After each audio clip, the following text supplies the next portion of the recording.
If he put in his appearance this afternoon and the sky cracked this afternoon, would you be ready for his return?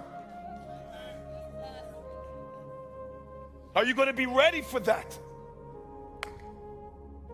And so I want to awaken as many people as possible. That time is running out for the believer, for us to get serious, and for the unbeliever to hurl yourself on the altar of Christ. So we don't have that much time left.